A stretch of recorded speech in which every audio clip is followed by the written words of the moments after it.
औज़ुबिल्लाहिमिनश्शैतानिर्रजीम बिस्मिल्लाहिर्रहमानिर्रहीम क़ाल रब्बि इश्रह ली सदरी व यस्सिर ली अमरी वहलुल उक़दतम मिन लिसानी यफ़क़हू क़ौली व लैसा लिल इंसानि इल्ला मा सआ।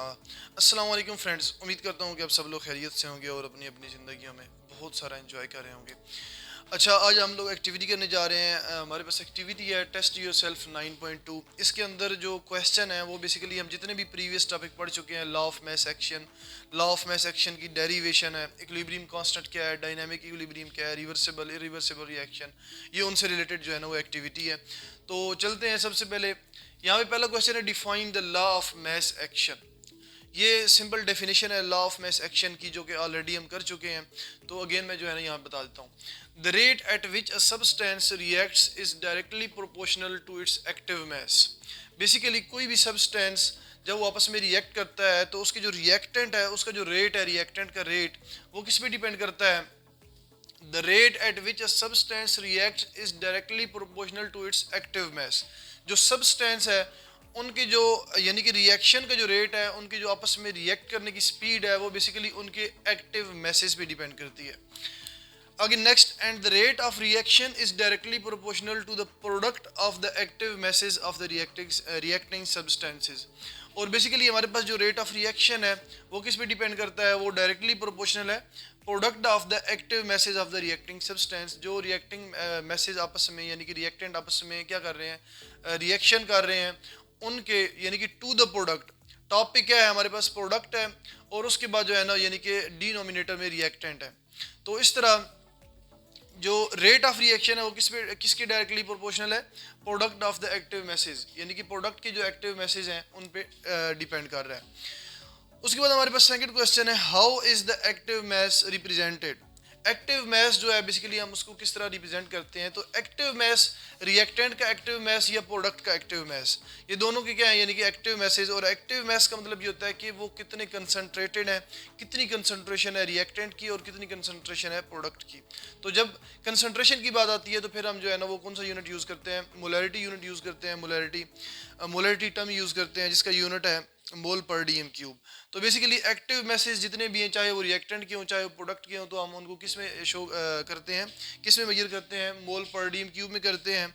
और बेसिकली उसको किस में शो करते हैं? ब्रैकेट, स्क्वायर ब्रैकेट में शो करते हैं। यहाँ पे ये आप देख रहे हैं, यहाँ पे स्क्वायर ब्रैकेट है। स्क्वायर ब्रैकेट में जो है ना, स्क्वायर ब्रैकेट का मतलब क्या है कि ये हमारे पास क्या है? एक्टिव मैसेज है। नेक्स्ट हमारे पास थर्ड क्वेश्चन है what do you mean by equilibrium constant. Equilibrium constant का क्या मतलब है? इक्विलिब्रियम कांस्टेंट यानी जिसको हम के सी से रिप्रेजेंट करते हैं, और इसकी हमने डेरिवेशन भी की थी लॉ ऑफ मैस एक्शन के अंदर। तो इसका क्या मतलब है? तो equilibrium constant is a ratio of the product of concentration of products raise to the power of coefficient. सबसे पहले अब यहाँ पे देखें, जो इक्विलिब्रियम कांस्टेंट है वो प्रोडक्ट है। किसकी प्रोडक्ट है?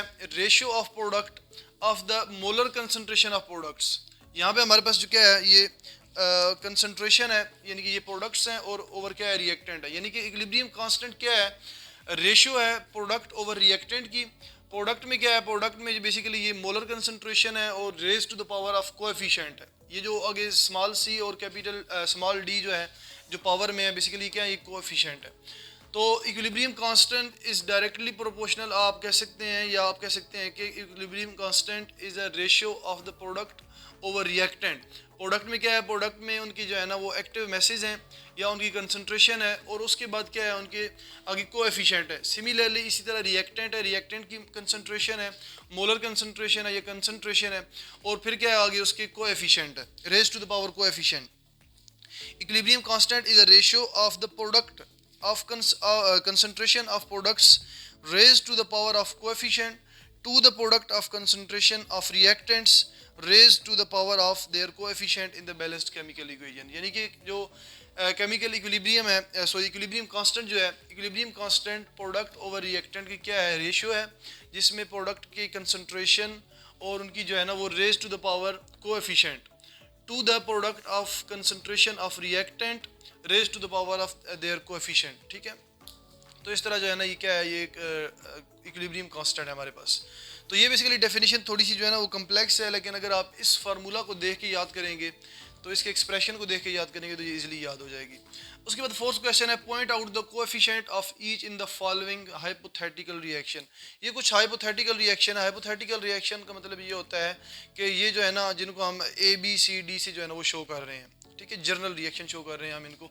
तो ये हाइपोथेटिकल रिएक्शन है, इसके अंदर आपने कोएफिशिएंट बताने हैं। कोएफिशिएंट का मतलब होता है नंबर ऑफ मोल्स, ठीक है। तो यहाँ पे हमारे पास ये रिएक्टेंट है, ये पहला रिएक्शन है जिसमें 2A + 3B makes 4C + 2D, जिसमें A और B क्या है, रिएक्टेंट है, और ये जो है इनके क्या है, कोएफिशिएंट है। ये 2 कोएफिशिएंट है, ये 3 कोएफिशिएंट है।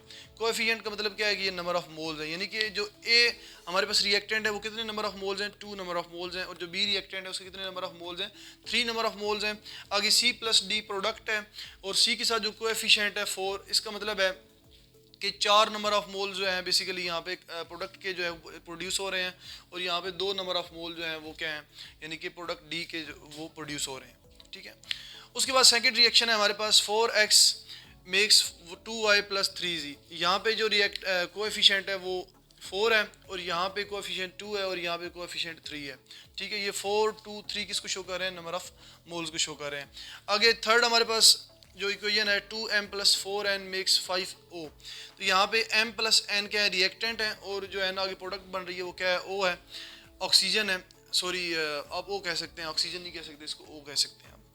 तो यहाँ पे जो कोएफिशिएंट है वो 2 है, 4 है और 5 है। ये 2, 4 और 5 किसको शो कर रहे हैं, नंबर ऑफ मोल्स को शो कर रहे हैं।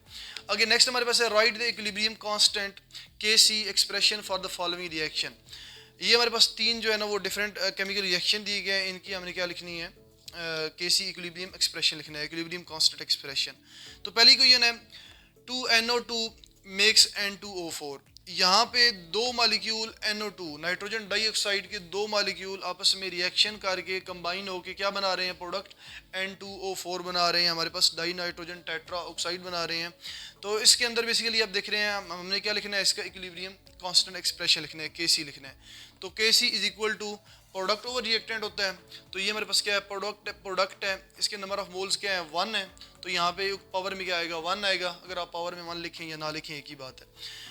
ओवर रिएक्टेंट हमने लिखा, रिएक्टेंट की मोलर कंसंट्रेशन, और ये 2 क्या है, नंबर ऑफ मोल्स हैं। तो ये 2 नंबर ऑफ मोल्स जो है ये किस में आ गए, ये पावर में आ गए, यानी कि ये जो कोएफिशिएंट है ये किस में आ गया, पावर में आ गया। उसके बाद हमारे पास नेक्स्ट बी को ये ना PCl3 + Cl2 मेक्स PCl5, यानी कि फास्फोरस ट्राइक्लोराइड जो है वो क्लोरीन गैस के साथ मिल के फास्फोरस पेंटाक्लोराइड बना रहा है। तो इसका जो है ना आप Kc एक्सप्रेशन लिखें, इक्विलिब्रियम कांस्टेंट एक्सप्रेशन। तो Kc = हमारे पास क्या है, प्रोडक्ट क्या है, PCl5 है।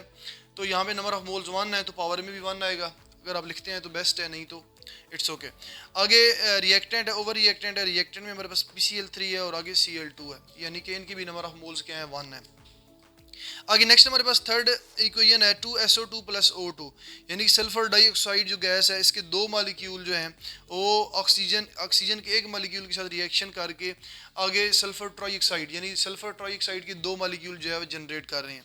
2SO2 + O2 makes 2SO3। तो यहाँ पे जब हम इक्विलिब्रियम कांस्टेंट लिखेंगे तो सबसे पहले प्रोडक्ट लिखेंगे टॉप पे नोमिनेटर में। तो प्रोडक्ट में जो है बेसिकली हमारे पास SO3 है, इसकी मोलर कंसंट्रेशन और कितने नंबर ऑफ मोल्स हैं, 2 नंबर ऑफ मोल्स हैं। तो नंबर ऑफ मोल इसके क्या आ गए, पावर में आ गए, यानी कि इसका कोएफिशिएंट पावर में आ गया।